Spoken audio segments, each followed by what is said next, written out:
Coffee ನಾಡಲ್ಲಿ ಕಾಡಾನೆಗಳ ರಕ್ತದಾಹ ಮುಂದುವರೆದಿದೆ. ಒಂದೇ ವಾರದಲ್ಲಿ ಇಬ್ಬರನ್ನ ಬಲಿ ಪಡೆದ ನರಹಂತಕ ಆನೆಯ ಅಟ್ಟಹಾಸಕ್ಕೆ ಮಲೆನಾಡು ನಡುಗಿ ಹೋಗಿದೆ.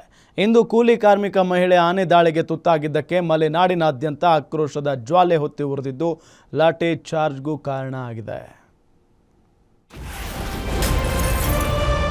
ಕಾಡಾನೆ ದಾಳಿಗೆ ಮಹಿಳೆ ಬಲಿ, ರಣಾಂಗಣವಾದ ಚಿಕ್ಕಮಗಳೂರು.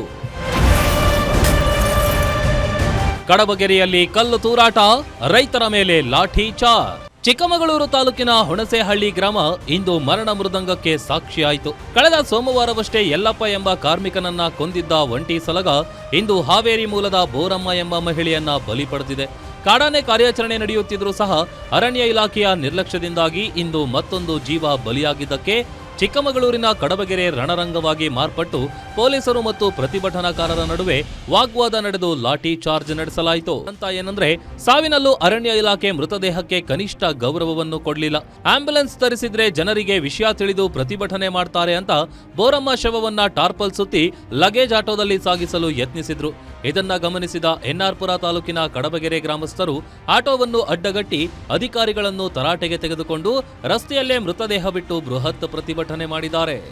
ಇವತ್ತಿನ ದಿನ ಬೆಳಿಗ್ಗೆ 8:30 ಸಮಯದಲ್ಲಿ ಬೋರಮ್ಮ ಅನ್ನೋ ಹಾವೇರಿ ಮೂಲದ ಮಹಿಳೆಯನ್ನ ಮತ್ತೊಮ್ಮೆ ಅದೇ ಆನೆ ಬಂದು ನಾಗೇಶ್ಗೌಡರ ತೋಟದಲ್ಲಿ ತುಣಿದು ಸಾಯಿಸಿದೆ. ಇದಕ್ಕೆ ನೇರವಾಗಿ ನಾನು ರೈತರ ಪರವಾಗಿ ಮತ್ತು ಸಾರ್ವಜನಿಕ ಪರವಾಗಿ ಅರಣ್ಯ ಸಚಿವ ಈಶ್ವರ ಖಂಡ್ರೆಯನ್ನೇ ನೇರವಾಗಿ ನಾನು ಹೊಣೆ ಮಾಡಲಿಕ್ಕೆ ಇಚ್ಛೆ ಪಡ್ತೇನೆ. ಇದು ಪ್ರತಿ ಸಲನೂ ಮರುಕಳಿಸಿದೆ. ನಮಗೆ ಇದು ಯಾವ ರೀತಿ ಅಂದರೆ DFO, CCF, ಈ ಭಾಗದ ಎಲ್ಲ ರೇಂಜರ್ಗಳು, ACFಗಳು ಒಂದು 100-150 ಜನ ಸಿಬ್ಬಂದಿಗಳಿದ್ರೂ ಕೂಡ ಈ ಥರದೊಂದು ಅಚಾತುರ್ಯ ನಡೀತದೆ ಅಂದರೆ ಇದಕ್ಕೆ ನೇರವಾಗಿ ಸರ್ಕಾರನೇ ಹೊಣೆ.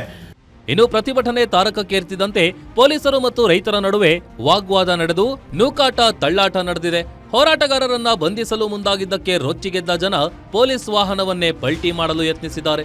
ಈ ವೇಳೆ ಪರಿಸ್ಥಿತಿಯನ್ನ ನಿಯಂತ್ರಿಸಲು ಪೊಲೀಸರು ಲಘು ಲಾಠಿ ಪ್ರಹಾರ ಮಾಡಿದ್ದಾರೆ.